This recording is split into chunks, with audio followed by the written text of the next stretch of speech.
Good tonight? I do. Okay. I'd like to call this meeting to order. Since there's no one signed up for the open forum, we'll move on to the consent items. Move to approve. Second.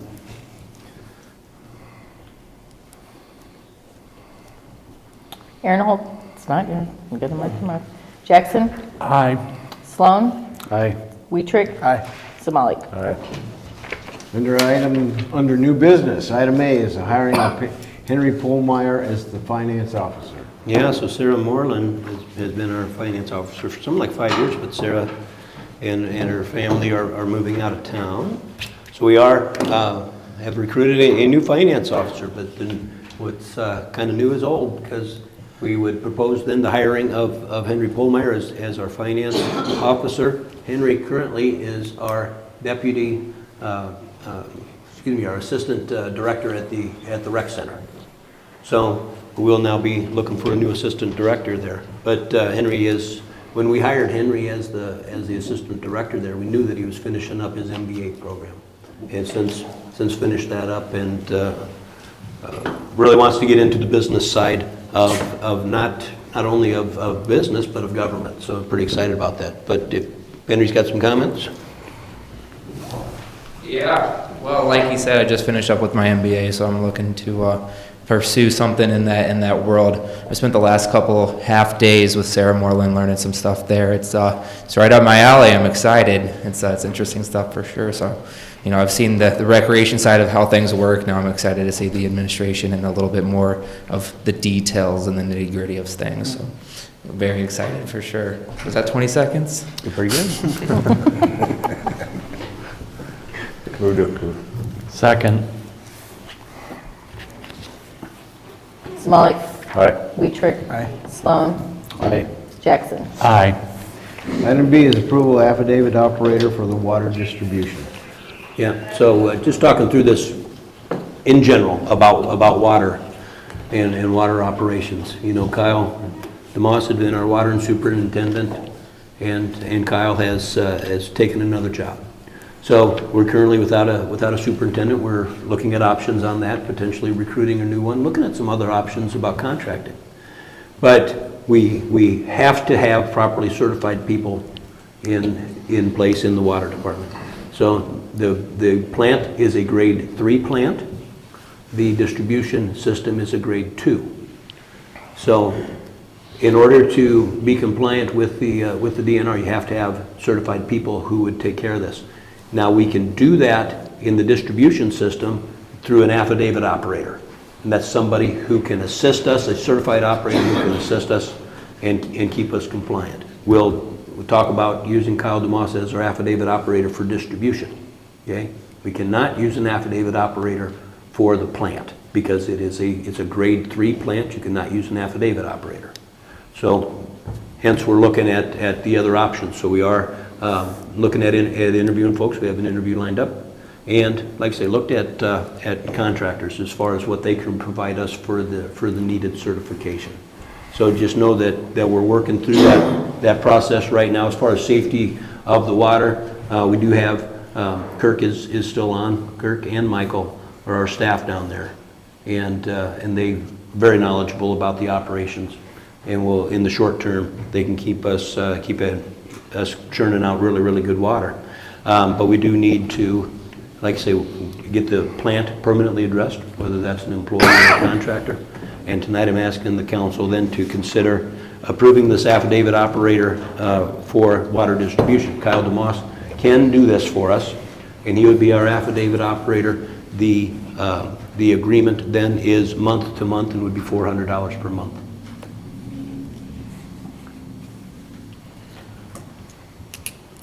I move to approve. Second. Sloan, Aye. Weetrick, Aye. Somalik, Aye. Jackson. Aye. Item C is considering purchase of a 2016 Freightliner jetback truck. So that's that baby that we would be looking at, is that the picture that was in your packet. So that's a 2016 truck from another municipality on the east side of state. It was presented to us as an opportunity that we could have our staff be doing our sewer cleaning. It allows them to do significantly more than what they can right now. What they have for cleaning or for addressing blockages right now is a sewer jetter. So, and that is something that just clears blockages with high pressure water. Okay, now this is a vac truck, so it's two-pronged on that, because it does the high pressure water to clear things, but it also it vacs out the water then as you're doing it. So when our guys are getting clearing out a blockage in the system right now, oftentimes they'll just be chasing around that blockage because they can't just suck it right out. But this does allow that to do that. Also allows them to clean lift stations. Also allows them to clean catch basins on storm sewers. Really some different options that they would be able to do with city staff that they can't do right now. But biggest thing on this, of course, is that if you look at the purchase of this, it's a substantial investment.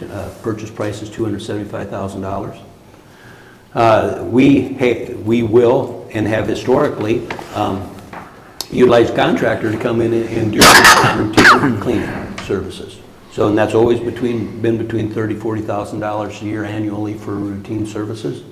Plus, then we may have to call folks in from time to time for more advanced type of problems that we can't handle ourselves. So this really is going to address not just the lion's share, but virtually every concern, that would lie out there. Would I tell you that we will never use a contractor? I don't feel comfortable saying never. But the intent here is that we cannot use a contractor. That's the entire justification for purchasing this equipment ourselves, is that it does have a payback, and it financially can make some sense. It really makes sense on customer service side of things, that we're able to provide a better service than what we have right now. So it went to the sewer committee, and that's Chad and Harry, but you want to speak to that a little bit, Chad, and what thoughts were? Well, it's an expensive piece of equipment. It allows the city to have a backup when their jetter's broke. It'll let them take care of their lift stations and clean out a lot more drain issues than they have. And it'll essentially pay for itself over however many years. When we have a lot of rain and drain issues, now we have a way to take care of it instead of calling other companies to come in and do it. So it's a lot of money, but it'll take care of a lot of citizens and be a benefit to the city. We talked, really about the sewer side of things. There's some benefit for the water utility on this too, and it has to do with how they clean tanks and stuff. They will be able to do those in-house too, where those have been contracted out before. That's why when you look at the proposed cost share on this for expenses, it is proposed to be shared between sewer and water. Where are we pulling the money from? Pardon me? Where are we pulling the money from?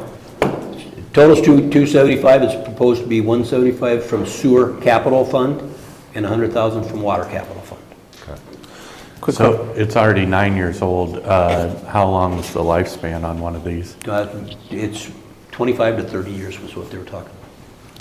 Can you speak to in the past when we've had to call in help from elsewhere, what kind of time there is from the need and when the problems get serviced compared to what this would be? Yes, so it is, and our response time around here actually has been pretty good. We're usually able to get somebody to address a situation in a matter of hours. So it's usually several hours. After we've determined that we would need some help, then we can get somebody over. Again, response time has been pretty good, but this would be one of those opportunities for us to do better. You said to call in a contractor is about $30,000 That's what, approximately. well, because we do routine cleaning every year. So in rough terms, they want to do about a quarter of the town for routine cleaning every year. Okay, and that's what the lion's share of that money is routine So cleaning. potentially in less than 10 years, this would pay itself. Yes. Yep. They had some questions about warranty and where they were with that. There's 3 years that go along with this, so they come inspect that thing for a period of 3 years, take care of that. There is on the hose, and again, this thing is just using high pressure water. You know, that's where you're able to do all of the cleaning. But the hose has been spliced one time, so they said it works fine right now. What they would do is, again, basically guarantee that for 3 years. They will replace it sometime during the 3-year period. And ideally, we would replace it right at the end of the 3-year period, because you get 3 years worth of use out of it. On the jetter, these all have heads on the jetter that does certain things. So we get two heads that come along with this. One's a basic cleaning head, and then what they call a warthog, which is a spinning head that gets rid of the harder clogs. That regular cleaning is the kind of thing that probably gives more life to the systems, to the sewer and whatnot. Yeah, they do need cleaned from time to time, because their settlement will certainly get in the bottom of those pipes. Biggest things, potential problems is roots. Seems like a good investment in infrastructure overall. I'd move to approve. Second. I'm intrigued in this part. I think it's a very good idea for this town. And I liked your question, but price a new one. Yeah, of course. If it's a decent truck, I'm game for it. Right. It's a tool that'd be really good for this town. Not only just blowing water, but it'll generally set sand 30 feet straight vertically, so. And I mean, we have one of pieces, so, where I work, so I think use our guys, take the truck, quit spending the money now. Use it to pay towards the truck, and then you can do it when you want to and not wait for somebody. Sure. Thank you. Jackson. Aye. Sloan. Aye. Weider. Aye. Samalik. Aye. Under reports, Jim. Wastewater treatment project, we had a progress meeting a couple of weeks ago now, 15th. Digester roof fans are in place and operational. They're working on the details for the roof repair. Biosolids building, the HVAC mini split system, I think, is getting pretty much installed at this point and operating. They're still evaluating the compressor issue. The grit pump it had its delivery date shifted to the end of the month here, should be arriving soon, and then they're continuing to work on the other punch list items. So that one's getting real close. Pickleball court, photo cell was replaced, so hopefully that is operational and working correctly now. And hopefully it continues. They used a different model this time, so hopefully it's working better than the other ones.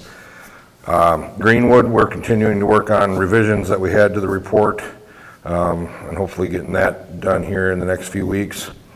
Westwood, we're reviewing the sidewalk and the area on the south side of Westwood between Hawthorne and Rush Ridge for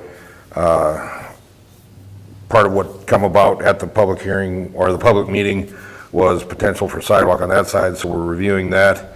And then we will bring that to the Street Sewer Committee for discussion. So that's all I have. Roxanne. No report. David. Yeah, kind of a neat deal. So on November 4th, the Iowa Supreme Court will be hearing arguments out at the high school auditorium. It'll be at 7 o'clock.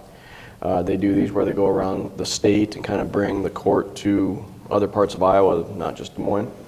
So again, 7 p.m. and it is open to the public. That's all I got. Scott. A couple things for you as far as we are doing goal setting again this year, okay? And the date for that goal setting is the 18th of November. So it's after the election, and then the election winners would be the one then to participate in the goal setting. So I have documents from the consultant that I will be emailing out to you again. So Pat Callahan is doing the goal setting again for us this year. Same process as what they did when we did this 2 years ago. They're asking everybody to complete a form of what you think your priorities are. And this is just free form because it's you listing them down. There is no list to choose from. So you'll be asked to list your projects and your policy issues that you'd like to get addressed. Those questionnaires, they will get sent out to you here in the next couple days. They are asked to be returned to Pat or to me by the 6th of November.